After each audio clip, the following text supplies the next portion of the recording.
Hello mga kabrog, isang mapayapa at magandang umaga sa inyo dito sa gitnang Europa. By the way, sa mga hindi nakakakilala sa akin, I'm Dondi. Isa rin akong OFW na kagaya nyo. Bali, magra-ride tayo ngayon mga kabrogs. Ako yung nandito sa Croatia. Day off ko ngayon kaya medyo ako mga kabrogs. Mag-road trip muna tayo. Papunta tayo, bala ko sana pumunta ng Zoo. Ipapasyal ko kayo dito sa gitnang Europa. Yung Manila Zoo nila, dito version sa Croatia. Kung tawagin nila sa Zagreb Zoo. Tara, samahan nyo ako mga kabrogs. Isang mapayapang umaga kasi ngayon at isang nakita ko sa weather forecast, maganda ang panahon. Kaya magra-road trip muna tayo mga kabrogs. Ready na ba kayo?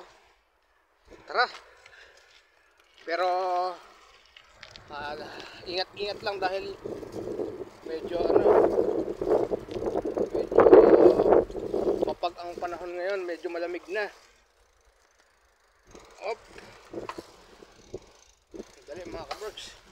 Papasyal ko kayo na makita nyo mga bahay rito. Upya.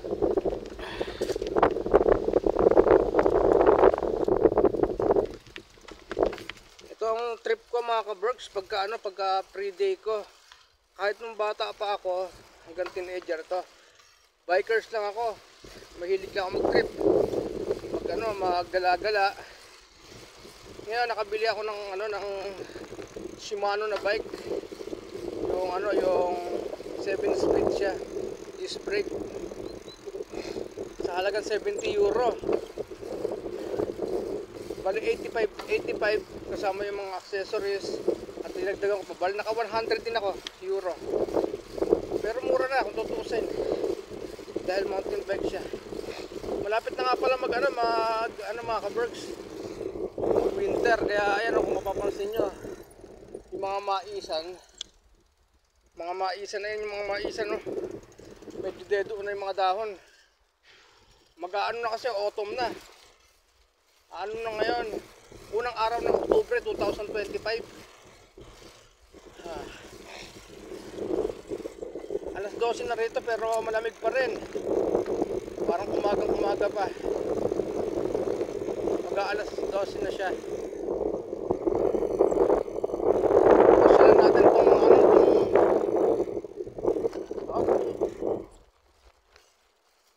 okay rito mga kabrogs. Masarap mag road trip. Libre ang bus dito mga kabrogs. Pero may oras lang kasi nandito ako ngayon sa Ibanjareka mga kabrogs. Mga ka-viral OFW sakop pa rin siya ng Zagreb. Pero siya, medyo malayo-layo na sa kabisera. Kaya ibabiking pa natin siya. Parang naka-aircon pa rin ng 17 or 18 yung lamig. Kahit tanghaling tapat na.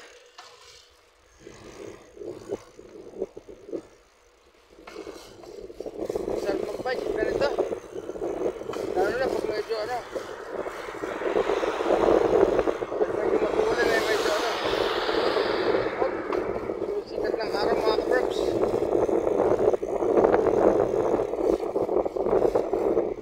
Sikat na siya. Mamaya natin ulit buhayin, medyo mahaba-haba pa yung doon ko na i-resume yung video natin pag malapit na tayo sa Zoo mga kabrogs. Kasi medyo kailangan tayo mag-focus kasi zigzag road to mga kabrogs dito sa Ibanjareka. Kaya focus lang sa pagdadrive. Pasok tayo sa zigzag road. Ayun na siya. Para kasi makantok rin yung na to, packet. Ibanjareka.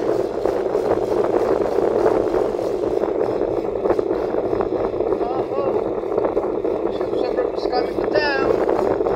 Lalagas na mga kabrogs. Nakita nyo, lalagas na yung mga dahon.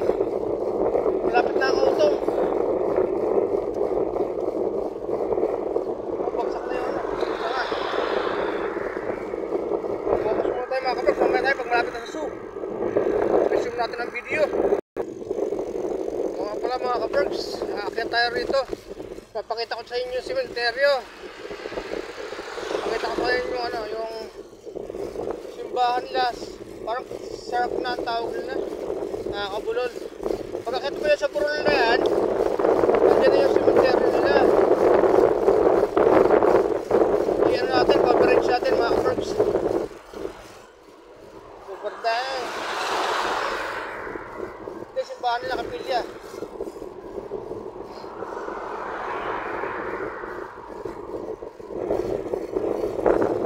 Sulyap lang tayo mga kabergs. Ayun o. Ito yung ano nila mga kabergs. Simbahan. Malapit na kasi araw ng patay mga kabergs. Ayun o. Bruno slab. Slab. Pianik. Ay. Tara na. Tara na mga kabergs. Sakto tayo mamamasyal. Medyo lonely dyan. Ayun pa. Antologic Fabric. Claret. Pardus tatay ko sa Legacy, di ba? Pero kasi mahangin na. Nag-iba ng direksyon ng hangin. Dito nga pala mga kabergs, according sa observation ko, magalang sila. Pagdating sa batas trapiko. Pag may pedestrian, hihinto talaga sila. Kahit walang traffic light. Pag makita ka nilang tatawid, meron silang kusa. Hindi sila barumbado or reckless. Basta nagbabay ka na sa pedestrian ka or naglalakad ka, tatawid, meron silang common sense mga kabergs. Napakagaling at disiplinado pagdating sa batas trapiko. Kasi ang kaparusahan nila dito mga kabergs, according to the law nila doon sa traffic law, or sa mga accident ka ng grabe, babawian yung lisensya mo. Hindi ka na makakapag-drive. Lifetime kang mawawalan ng lisensya. Yun yung punishment doon sa reckless driving. Kung dapat din sana may implement sa Pilipinas para magkaroon siya ng disiplina. Kaya bihira ang banggaan rito. Speak of banggaan, meron namatay nga pala yesterday ba yun? Pilipina. Dito sa Dubrovnik, Croatia. Meron na dedo. Kasi kapag nagsisimula na yung hamog, kasi wala naman siya nakabanggaan, bumangga siya sa isang gutter. Yun according to the news. Dito sa Euronews. Kaya ingat po mga kabayan. Especially sa gitnang Europa at sa Europa or Middle East, dahil marami tayong kabayan dyan na driver. Kaya pero kahit sa Amerika, kahit saan sulok ng mundo, sa Pilipinas sa atin, sana maging maingat tayo pagdating sa pagmamaneho, maging defensive at maging disiplinado, sumunod sa traffic rules.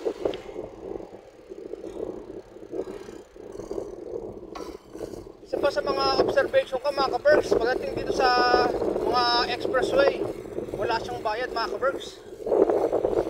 Dito ulit sa atin, NLEX, XLEX, kung anong LEX pa yan, pati kulungan na may LEX. Ito na, wala siyang toll gate mga kabergs. Speaking of expressway, saan pa kayo? Ito yung Islabonia Avenue Expressway. Yan sa pinakamahabang kalsada at main highway dito sa Zagreb. Papunta siya ng iba't ibang panig ng Europa. Ito na yung nagbabagtas patungo ng Austria, Vienna, papuntang France or kung saan pa man yan, Czech Republic or Germany. Dito kayo dadaan mga kabergs. Dito sa Islabonia Avenue. Medyo dito, mga kabergs, medyo social yung pagkakabigkas. Makikita tayo rin sa gaso. Parang gasolinahan din namin to. Sa work, sa Tipon. Ay, naku, medyo malayo-layo ang biyahe natin. Kaya sarap mag-vloggy. Ayun, ingat, baka merong sumulpot. Baka may sumulpot. Ingat ulit, mamaya naman. Sumpol ulit kasi medyo traffic. Mga kabergs, experiment shortcut na naman tayo dito. Nandito tayo sa junction, sa Sabay City Center. Dito yung pagkamaniwara na rito, dito yung binibilang ko ng ano, ng pangalan yan, yung mga reps dun sa ano, dun sa Regeta, dun sa may ano, katayan ng baka, dun sa ano. Ngayon, pupunta ako dun sa ano, ongoing tayo dun sa Grebsu. Medyo dito yung traffic light, no? City Center na to. Ito yung SM nila dito, mga ka-Berks. Ito yung SM nila, yung City Center na yun, no? Kung mapapansin nyo, doon sa may malayo, sa Pitawid. Baka dito, mga ka-Berks, mapapansin nyo, maobserbahan nyo. Pagtatawid kayo, meron pinipindot. Ito, mga ka-Berks, pinipindot to. Point. Tapos maghihintay ka rito. Patawidan nyo sa Islabona Avenue, papunta tayo sa shortcut sa Borongay. Yung Borongay, yun yung ano, yung dati kong trabaho sa Amelie. Yung dati kong part-time. Diyan. Huwag na natin yung video. Matawid tayo. Mag-experiment shortcut tayo, mga ka-Berks. Kasi hanapin natin yung landas. Basta tayo dadaan na yun. Naguna na. Ayun na. Pwede tayo tumawid. Bale, ayan na, mga ka-Berks. That's City Center. Tapos yung dati kong part-time sa Amelie Bake Shop, papuntang Borongay ito. Alam ko rito, napipredict ko to eh. Parang may mapa na sa isip ko na magkakadikit yung lugar na to. So may banda rin, mga ka-Berks, napapansin nyo may bundok. At napakaganda, para siyang Zambales Mountain Range, para sa Sierra Madre rin, no? Ayun, sumisikat ng araw, makikita mo yung sikat ng araw na medyo makulimlim. Ito na, mga ka-Berks. Ano na tayo? Patawid tayo rito sa tren. Sa release ng tren. Bubuhayin ko rin video pagdating doon. Oops, yeah. Malamig na, mga ka-Berks. Iba yung simoy na hangin niya. Ito kasi tinatawag nila na, ano, na northern winds. Kung sa atin merong amihan ba yun? Dito naman may bora. Ang katumbas ng amihan, bora ang tawag nila. Galing po sa ano, North Pole. Galing to sa Siberia. Napakalamig na hangin. Galing dito sa pinakataas ng ating planeta. Hangin na malamig. Nagpapalamig ito yung Kapaskuhan. Pero dito mas nauunang lumamig. Siyempre, kasi mas malapit to dun sa Northern Hemisphere. By the way, bago tayo maging scientist, ano muna tayo? Kasi maubos ang memo natin. Huwag pa tayo ng zoo. Tignan natin si Lion King at si Suma the Cobra. Yun na, wala na. Napapansin nyo rin, mga ka-Berks, yung pulang marka na yan, yun yung mga bike lane. Papuntang Borongay Way yan. Yan.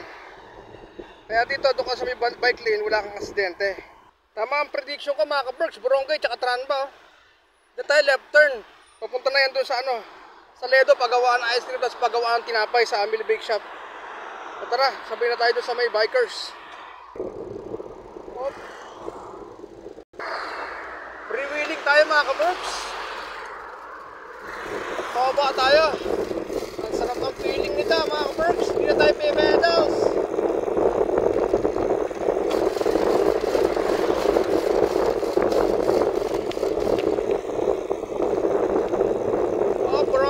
Borongay yan, ha. First is coming up.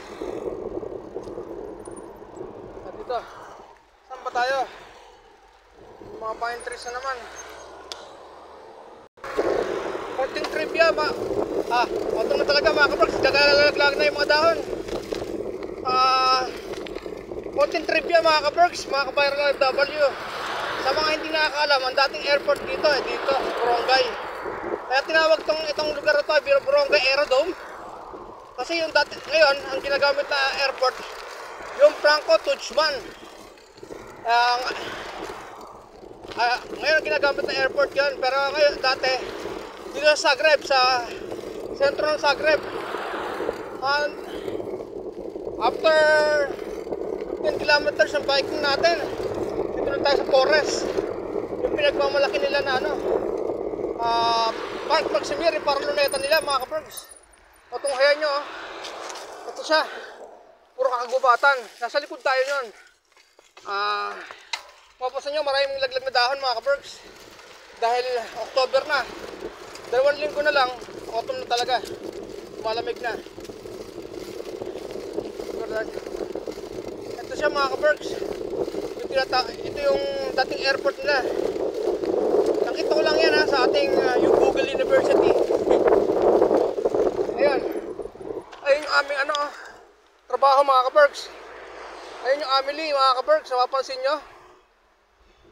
From the view dito. Ayun yung Amelie Bake Shop. Yung pinaka parang ganon. Dome yun. Dome.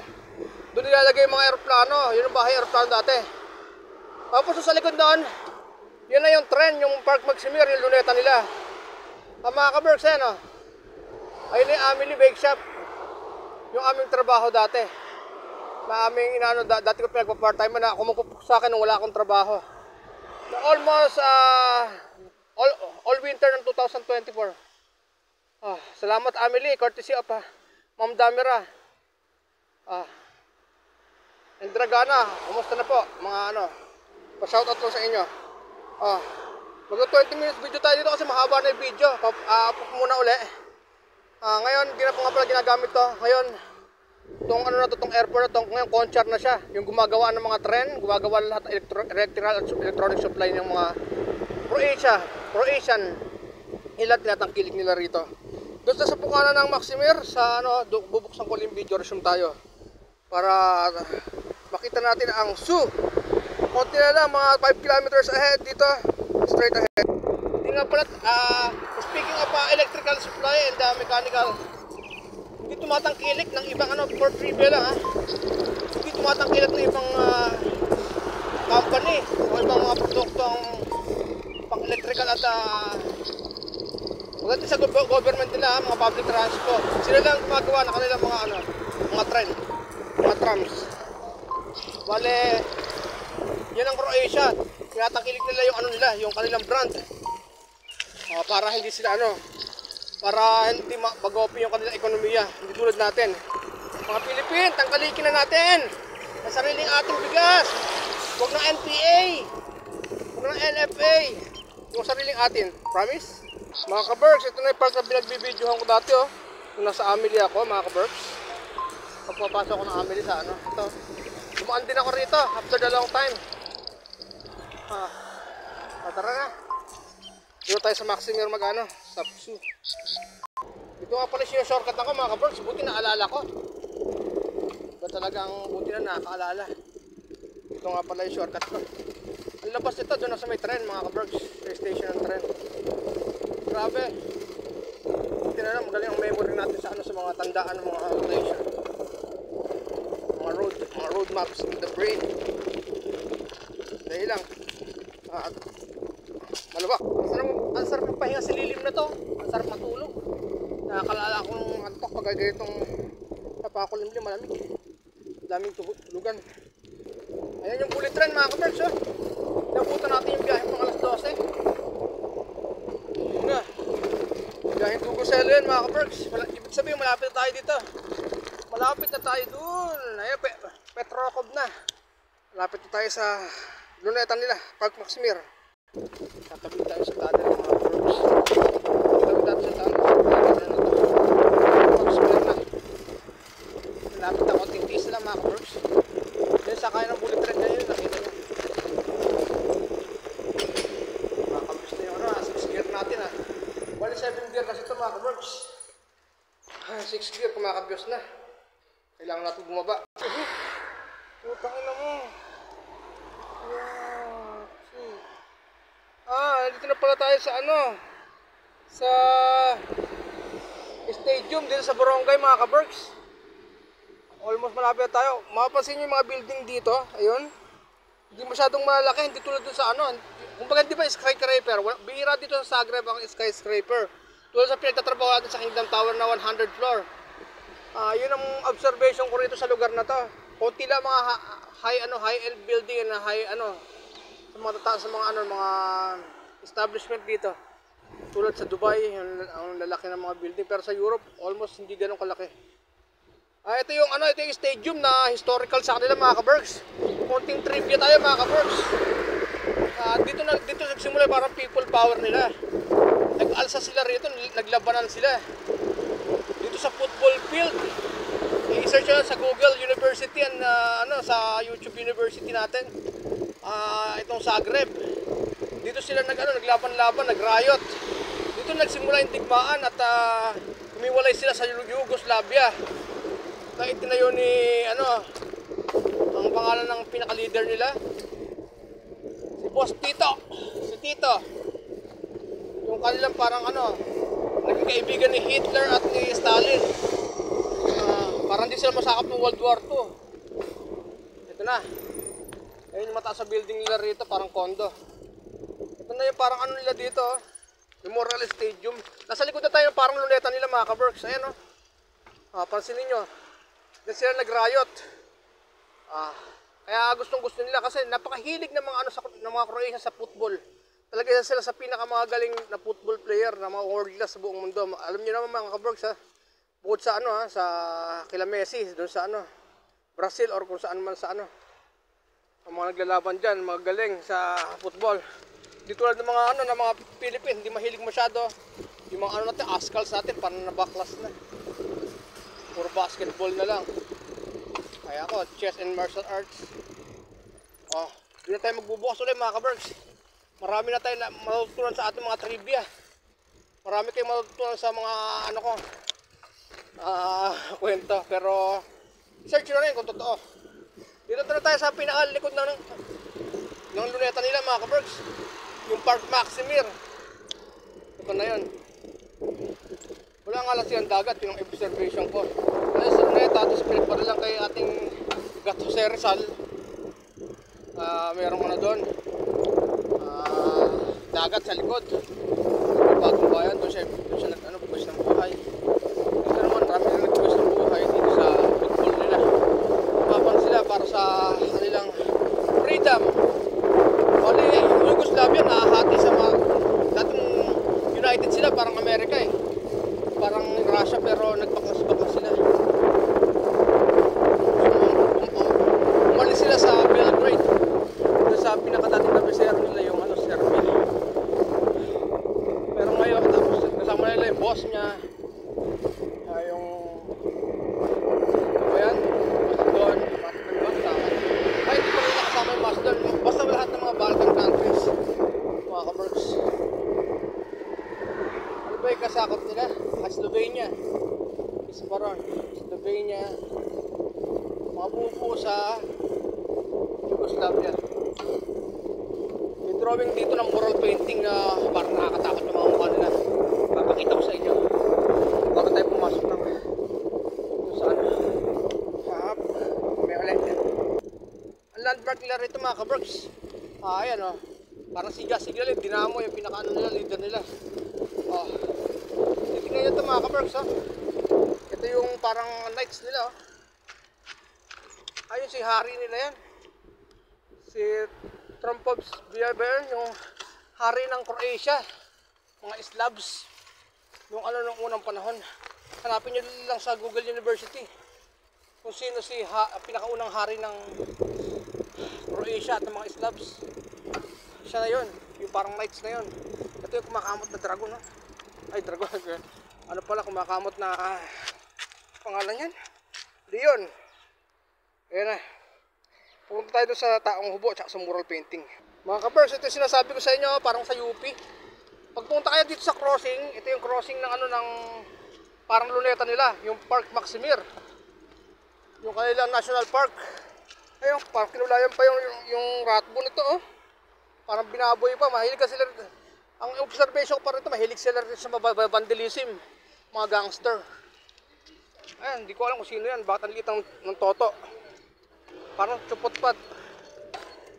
Uncircumcised pa siya.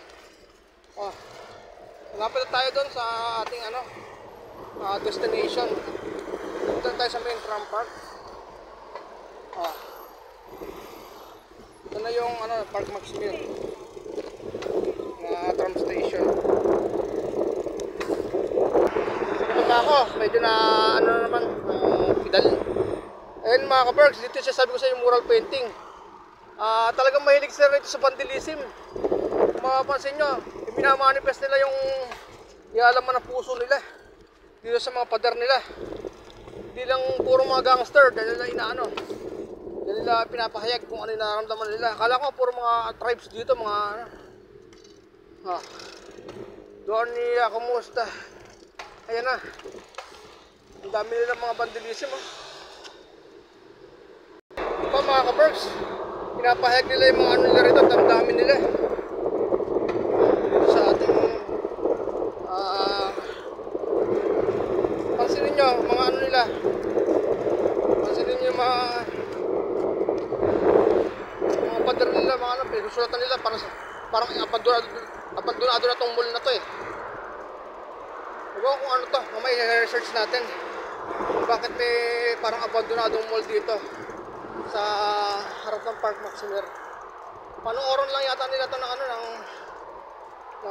kanilang ano, football. 1990, ito na yung mural painting. Ito na yung sinasabi na mural painting. Ayan parang nakikipaglaban sila mga ka-Berks. Yan yung people's power nila. Pagmasdan mo yung mga mukha nila dyan nakakatakot sobrang hindi matatakot, para mga adictos. Meron pa nagdi-dirty finger, nagpapakyo pa tapos yung pinakaparang ano nila rito, leader nila, si Joseph ba yun? Joseph. Ayan sila rito mga ka-Berks. Ang dami nilang vandalism. Nila pinapahayag yung kanilang nararamdaman. Sa Pilipinas, huli ka na dyan. Pag ganyan, bawal yan. Ayan pa Dinamo. Forever ba yan? Yung Dinamo, pinakaparang bayani nila rito eh. Yung kasi ano nila rito, yun yung lumaban para sa kanilang kalayaan.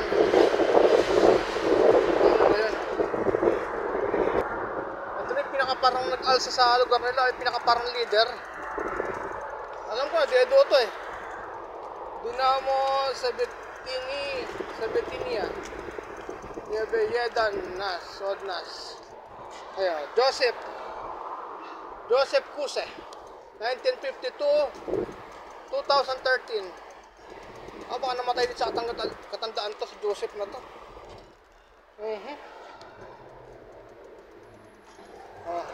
Ganda na pala to.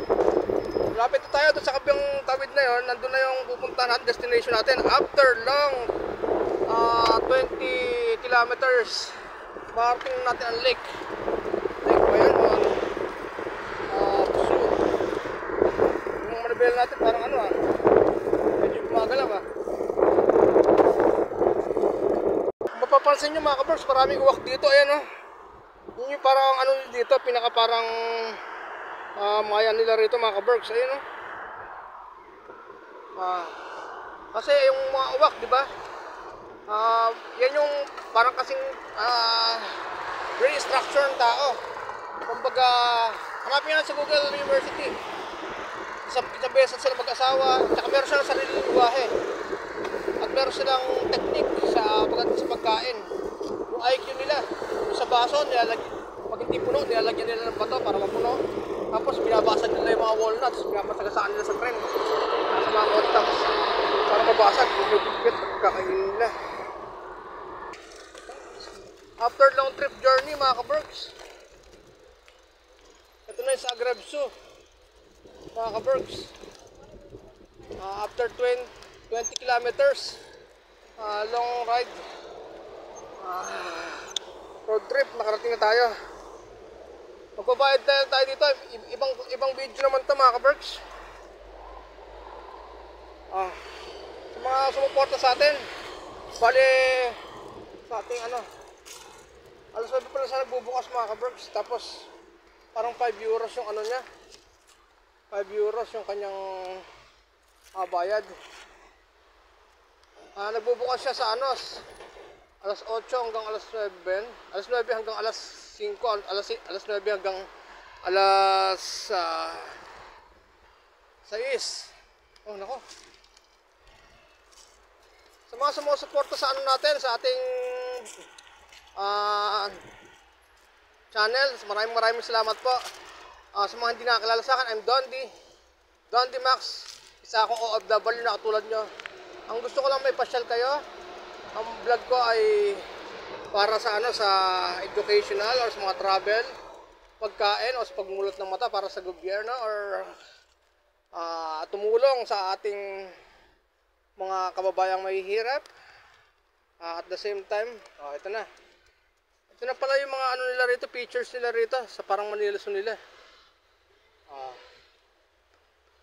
Mga ka-Berks, mayroon leon, may camel, merong pang tigre.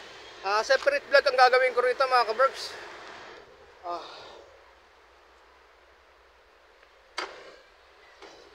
Maraming salamat sa mga sumuporta sa ating vlog mga ka-Berks. Sa mga hindi nakakilala sa akin, I'm Dondi. Sa akong OFW na katulad dito sa Europe. Bali ang ano ko na kay educational. Ito yung tour natin. Magbahagi ng mga ano, mga travel adventure, riding adventure mga ka-Berks.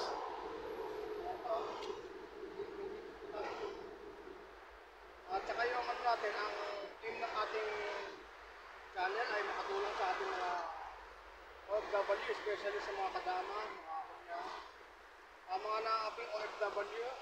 Mag-PM lang po kayo. Tutulungan po tayo ng ating follow OWA or sa tulong ng aking mga gawa, kaya ko na tumulong sa inyo. Ano man yan, problema, emotional, physical, or pag financial, pag-usapan na lang yan. Hingit tayo sa ating government. Pero meron din naman tayo. Pagkapagkain lang. Mga ka-Berks, ang dahil pala nila rito ano, mga hayop. Separate video ang gagawin ko rito mga ka-Berks. Salamat sa ating pagtunghay nyo sa ating ano, pagsama sa ating pamamasyal. Salamat po. Sana samahan niyo pa ako sa mga bago kong adventure dito sa Europa dahil pasimula pa lang tayo rin sa Europa. Papasunod pa natin yung ano, yung Italia, mga Francia, sama Germany, or pinakauna natin ay sa Vatican City, Switzerland, kay Romeo. Hanggang sa muli mga ka-Berks. Mahangin na. Thank you. Pasok tayo sa loob. Tara mga ka-Berks, magbayad na tayo. Tignan natin itong €5. Kasi kung may discount kasi sa Grab yung ID natin. Ito yung ID natin sa Grab. Kaya doon sa Islemi, doon sa may yellow sa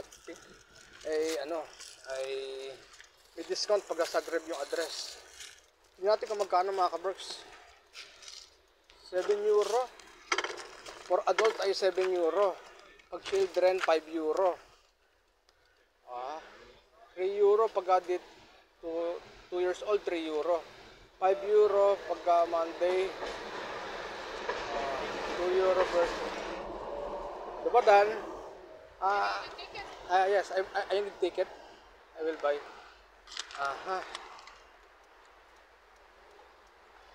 Bayad na tayo. Nagbubukas sila alas 9 hanggang alas 5. Alas 5. You can go with the bike. Inside? No bike? Okay. I will park here. €7. €7. Wait Dali, €7 mga ka-Berks. Magbabayad lang ako mga ka-Berks. €7.